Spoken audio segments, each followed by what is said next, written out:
Hello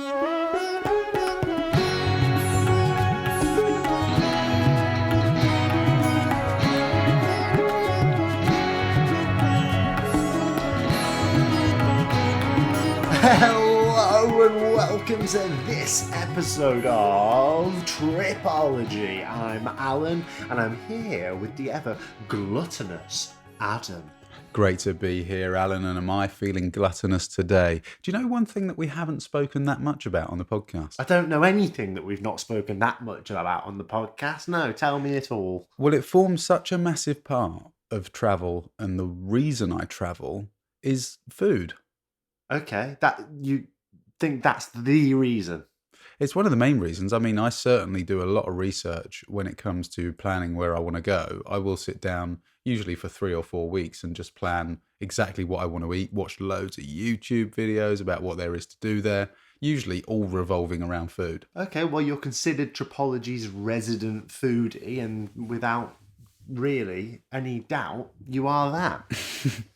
But it's something that you must find really important or place a lot of importance on is travelling for food, right? I do like food a lot. I tend to eat a lot more when I'm travelling than when I'm not. I do like going out and eating whilst I'm travelling. I've never really understood people who in places like, the whole continent of Asia is such a vibrant food culture, and you will meet travellers who are there, like just cooking food in hostel common rooms, in hostel kitchens, thinking that they're saving money. And I've always thought, well, are you really saving that much money doing that? Food is really cheap eating out on the street foods, and Yeah, it's much better that way. I would agree. And I would say I lose quite a lot of energy thinking about other people not eating local food, which I think is a waste of my energy. It probably is, but what you get angry about it kind of thing? I don't know if it's anger, but I feel like they're missing out on something. It's like, I'm so decided, I'm so opinionated on the matter that I can't possibly believe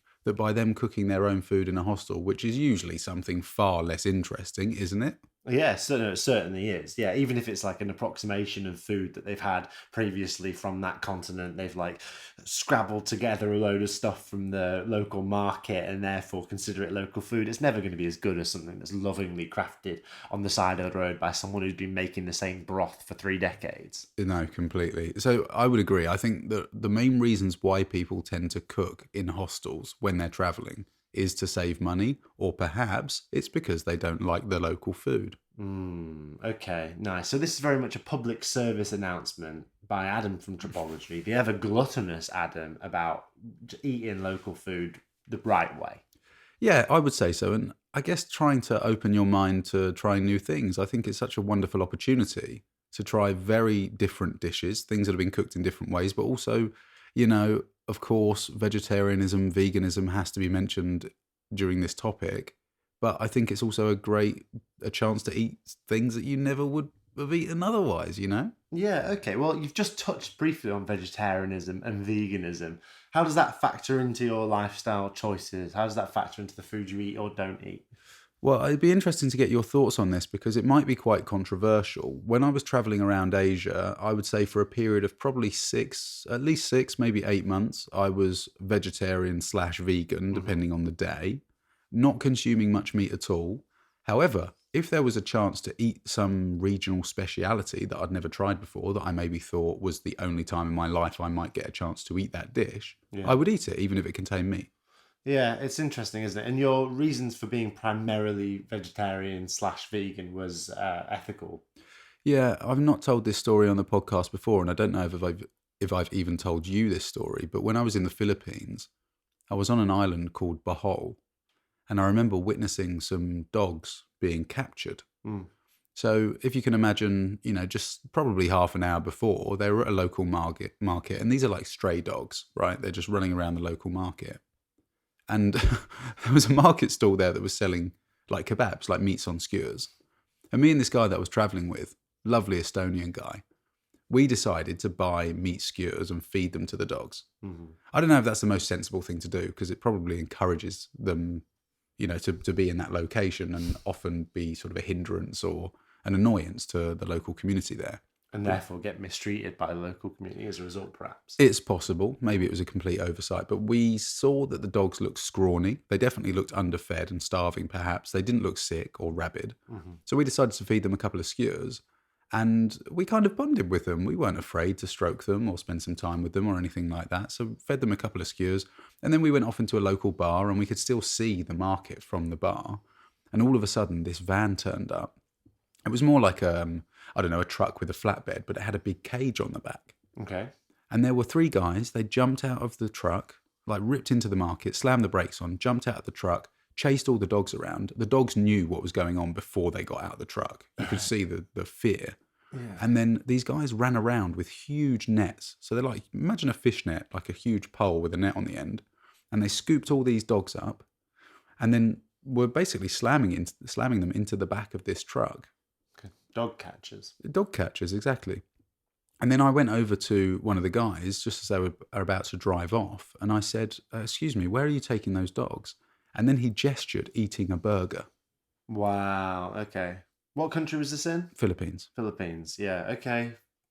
Very harrowing thing to witness. Completely. So when I saw that, because I felt like I'd bonded somewhat with the animals beforehand, I was prepared to look after them for that brief period. And then all of a sudden I realised that they were actually just being captured for meat. Yeah. I heard the screams. The dogs were screaming from inside the cage. And that's an awful thing to experience, and certainly enough for you to question whether you should be eating meat or not. Absolutely. Yeah. I mean, I've been interested in kind of ethical culinary decisions for a long time now. I've been thinking a lot about veganism, about vegetarian, about all those things.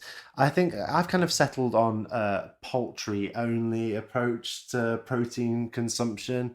I do think that there's a balance to be struck. I still eat fish and stuff like that, but I've tried to cut mammals out of my diet as much as possible, and that's purely for ethical reasons. I think that our relationship with food as humans is really a complicated one. My real objection is to the way we farm things. Yeah. It's awful. At an industrial level, it's really awful. I mean, I don't think that it can be ethical when you've got these huge companies that are cutting corners and trying to increase their profit margins. Unfortunately, more often than not, it's the animals that lose out. Absolutely. Yeah. I mean, you just sparked my memory then about, have you heard of the Yulin Dog Festival? I have, yeah. It's something that happens in China, right? And it's like a grand scale festival where, I mean, it's abhorrent, right? It should be banned. We agree. It should be absolutely banned, and everyone involved should be barred from ever dealing in the meat trade again. Yeah, it's disgusting, certainly by Western standards. But then once you start banning things like that, you then have to open the door on other areas of the meat industry as well. I think it's difficult to say no to that and then yes to everything else. It becomes a conversation about whether meat consumption, when it's farmed on that level, is ethical and whether we should consume it. Agreed. I just think that things like the Yulin Dog Festival, they go under this protected banner sometimes of, oh, it's a cultural practice, we've done it for hundreds of years, all this sort of stuff. I think it's abhorrent. Like, for listeners and watchers of these videos and podcasts that don't know, like, they skin dogs alive, bulldogs alive. Sorry, it's harrowing to talk about, but there's abhorrent cultural practices when it comes to these sorts of things. I think often as travelers, we're like encouraged to be like, anything goes when it comes to culture. Like, we're all peace and love. But I think it's important sometimes to go out on a limb and say, like, oh, some cultural practices should die. I think bullfighting shouldn't be allowed. Yeah. I think that the Yulin Dog Festival is abhorrent. I don't think there's justification for it. Yeah, and I guess the other important thing to say is people might kick back and say, well, is it our place to say? Is it our place to stick our nose in their cultural practices? And I don't know. Maybe it's a weak argument, but if someone came over and told us to stop eating pigs and cows because of X, Y, Z, what would our response be? I think that we can always have opinions about the practices done by other people. We can always have empathy and try to understand things. But my empathy and understanding meets a very, very firm point of cessation when it comes to cruelty to other living things. Sure. And that goes for Western culture, Eastern culture, and any culture on planet Earth. I think that as soon as you start treating other living things badly, that's where my empathy for that practice ends. Yeah, it's quite funny actually, because one of the reasons why I moved to the farm that we subsequently met on was because I was vegetarian and I wasn't sure that you could raise animals, raise livestock for meat, Right. give them love, give them an amazing life on the farm, and then still kill them for their meat, slaughter them for meat. And I really wanted to open my mind to that. So I decided to move to a little farm up in BC, about 3 hours north of where we are now, to a small hobby farm. I mean, what do they have? They have maybe a flock of 50, 60 sheep, something like that. Mm-hmm. And coming out of that experience, there were certain parts that I really didn't like, but it really did open my mind. I think if farming exists, which it does, and if you're going to consume meat from time to time, which we do, Yeah. possibly the best way, to my knowledge, is to source it locally from a small farm where you have farmers who really do love what they do and really do care about the animals. Yeah, and there's going to be some people listening to this podcast that hear me talk about animals and how much I love animals and wildlife and work with animals and all that stuff, who will find it surprising maybe that I still eat non-mammalian animals from now and again. And I think that, yeah, that farm again was an experience that I came away from thinking, okay, I think personally there maybe is a way that I can eat poultry and fish in accordance with my ethical compass. I think that I can buy chicken from an organic farm where they've been free range and had lives, and then consume those animals as part of a non-mammal consuming diet. That's a decision that I've made based on the environments I've lived in and worked in and all that stuff. I'm not saying it's ethically completely perfect. I am saying that I still have a complicated relationship with the consumption of animal products in general, but it's at least a well thought out, considered, and mindful approach. Whether or not I'm at the final junction box of that thought process, I don't know yet. But at least I've thought about it. And I think this unconscious, mindless, just consumption of animals is like very prevalent in society. And I do think it's wrong. Yeah, and I would also say that the way that you've approached it, it's informed. It's also involved some of your own personal experiences. And it's certainly a far cry from just walking down the local supermarket, walking down an aisle and picking up a packet of meat that's wrapped in plastic that, is just within budget. I Yeah. mean, budget is also an important thing to mention. Not everyone's able to choose exactly what they eat all the time. But I do think that having an idea of where your meat comes from if you choose to eat it, and overall probably reducing your intake of animal products and proteins, is a good place to start. Yeah, and I think people often understate the difficulty of like combining an ethical approach to food with a cost-effective approach to food, especially if you're doing like training and stuff like that as well, and your protein consumption needs to be up. It's really, really complicated. I guess this is all relevant to travel, because like these stuff tenfold when you're traveling, you're in a new environment with completely new cultural practices involving food. And sometimes when I was traveling in East Africa, in Kenya and Uganda and Rwanda and these places, vegetarianism, as far as I was aware and was made aware of by the people who were hosting me and people who I was traveling with and living with, vegetarianism doesn't really exist as a concept that's well understood out there. And I was traveling with a vegetarian girl for a small time, and the family that we were staying with just did not understand that she didn't want to consume animal products, to the point when they served like goat and she said, "Oh, I'm sorry, vegetarian," and they came out with some chicken instead for her. Wow, yeah. It was just like, and that's not an ignorance thing from the host's perspective with regards to like chickens and animal too, but it's just like vegetarianism as a concept just wasn't really grasped from the same perspective. It's important. It really is important to be aware of your surroundings and how much your decisions might impact someone else, but perhaps on an emotional level. Because I'm not saying that your friend was wrong in refusing that meat. They've made their own decisions, Yeah. and what they want to consume, and that's fine. But the other conflicting example I could give that's kind of in the same vein is when I was staying up in northern Vietnam. I stayed in a small village that was, it was about a tribe of, say, 72, I think it was, 72 people in a number of different families. Mm-hmm. And each of those families, they bamboo farm, they had, some rice fields, and they all had their own animals. Maybe it was a couple of chickens and a pig or something like that. Yeah. And they slaughtered their family pig in front of me as a kind of celebration that I'd been there for a week or something. And tell me how you feel about this, but when a family does something like that, I witnessed their family pig being pinned down by the two sons of the family, who were 14 and 5 years old. They slit its throat, blood everywhere, squealing like you wouldn't believe. I know, incredibly graphic, but I'm sorry. And then when they say, we're going to cook it up and create a traditional pork dish, would you like some? What am I going to say? Yeah, I mean, perhaps the ethical quandary is in whether you say no or not. Like, that is quite an outrageous thing to say given those circumstances. Poor family. Yeah, very poor. Yeah. Poorer than, they're like hand to mouth. They're every single working day is one that they can't afford to lose. And of course, in that situation, I didn't feel completely right with it. Obviously, I'd just seen something that was borderline traumatic. I still remember it very vividly. But I felt like, out of respect, it was up to me to show them that I truly appreciate the sacrifice that they've made. I felt the same way in those East African families. It's like, at the point where you're asking for vegetarian food, what you're actually asking for is additional food to what they have already provided. Yeah.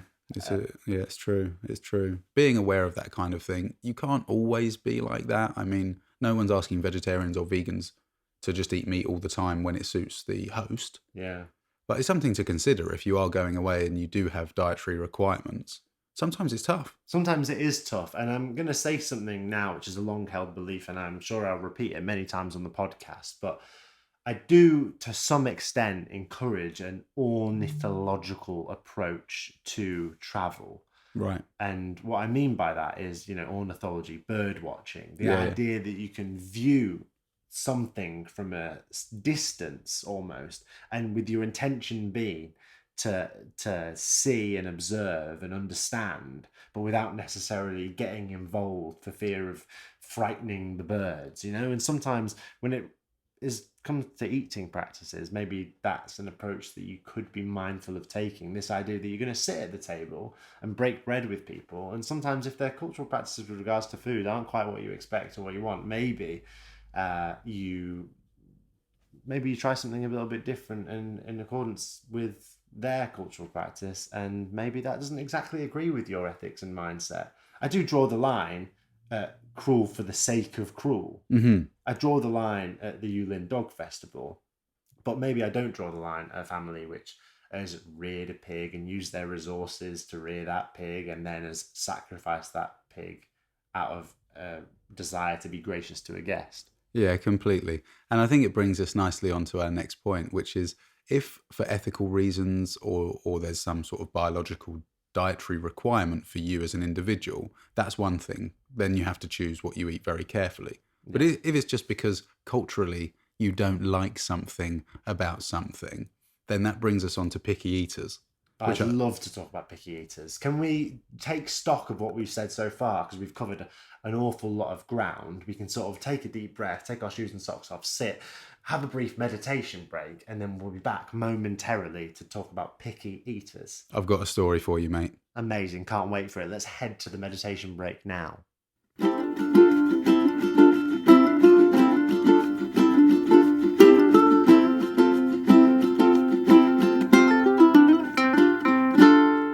And here we are back in this room talking to you. You can see this video at youtube.com/Atropology Podcast. We're on Instagram, aren't we? We are. We're on Instagram, Atropology Podcast as well. And if people want to email us, they want to write us a story about travel, weigh in on the debate, RE, food, please send it to tripologypodcast@gmail.com. That's all the ways you can reach out to us at Tripology Podcast, the place where you can really go on a journey with two guys who love travelling.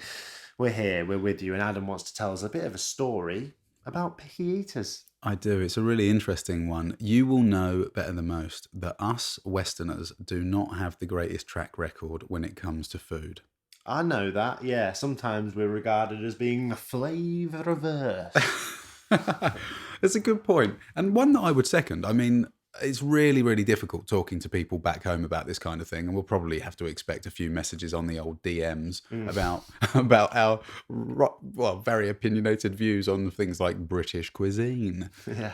But what I would quite like to talk to you about today, mate, is an experience that I had while I was living in Hong Kong. Okay, tell me about the experience that you So, had while you were living in Hong Kong. so let's just broaden it slightly. You've had a fair amount of Chinese food, I expect. I've had British Chinese food and Chinese food, yeah.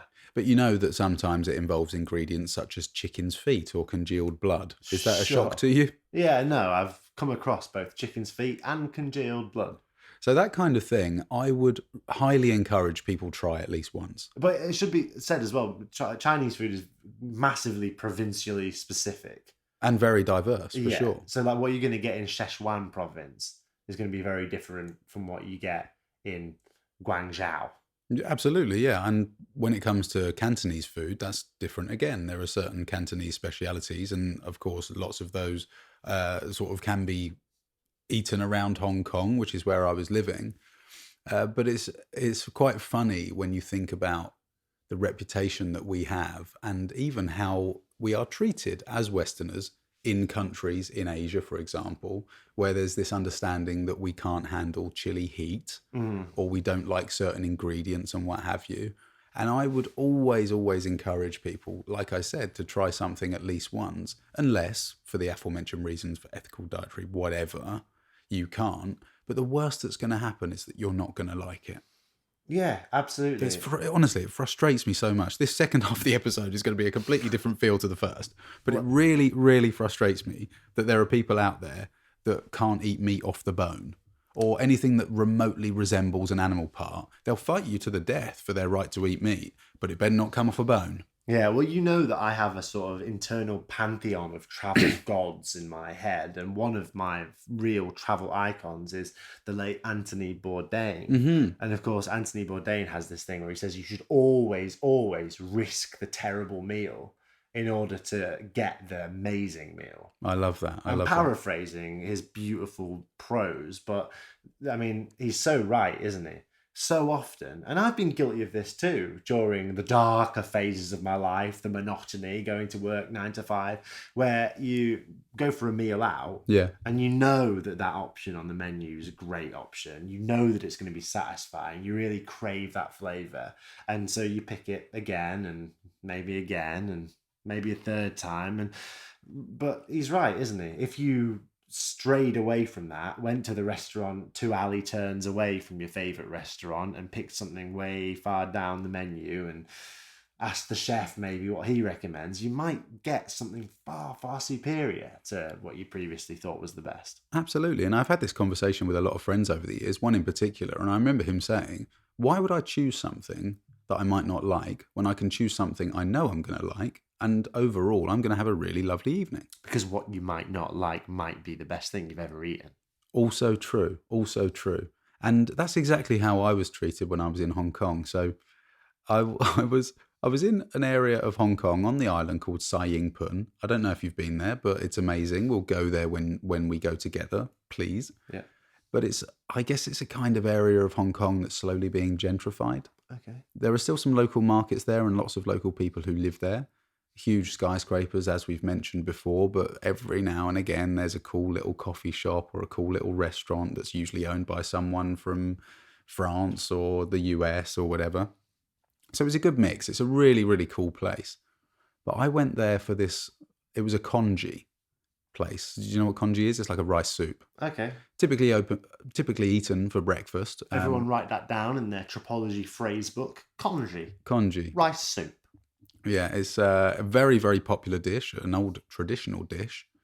It's salty usually, but can involve some sweet ingredients, I suppose. I've had it with pumpkin before and sweet corn. But I sat down, I searched and searched for this shop, managed to find it, went in, and, you can imagine, I mean, everyone in there looked local, local Cantonese people, families hovering around and things. I sat down at the first table and I ended up getting shown to a table where there was already an elderly local lady. So she was an elderly Asian lady. And I sat down next to her and it was quite funny because we made eye contact with a little smile, didn't exchange any words. And then the menu was brought to me. Yeah. And I opened the menu, all in Cantonese, just characters. Not many pictures either. So I start scanning the walls, all in Cantonese as well. I can't read Cantonese, by the way, if you haven't worked that out. Yeah, it's very, very difficult to decipher, isn't it? Yeah. I remember trying to catch a bus when I was traveling in China. Obviously Mandarin characters, but I basically had to like assign some sort of image meaning to the words arbitrarily to like try and figure out where it was I needed to get off the bus. Yeah, it's certainly not easy. And I do regret not learning more Cantonese when I was there, but hey ho, you live and you learn. So there I am, scanning the walls, trying to figure out what on earth I'm going to eat. The pictures are doing me no favours either. And then after a couple of minutes of looking completely lost, the elderly lady opposite me said in perfect English, "Hi, do you need some help?" And I was like, nearly jumped out my skin. Yeah, like someone who just had a babble fish put in their ear, you suddenly could understand. Yeah, and, you know, maybe that's on me to assume that this elderly lady was from Hong Kong. Mm. And I said, "Oh my God, you speak English?" She said, yeah. "Can I help? You look like you're struggling." Mm. And I was like, "Okay, wow. Yeah, I would love some help. I can't read Cantonese, obviously. Is this somewhere that you come often?" She said, "Yeah, this is one of the oldest congee shops in Hong Kong. I don't know how you even found this place. This is a really local, traditional place." And I was like, "All right, fantastic." She said, "Well, what sort of thing do you want to eat?" And I said, "Well, I want what you've got. What would you recommend?"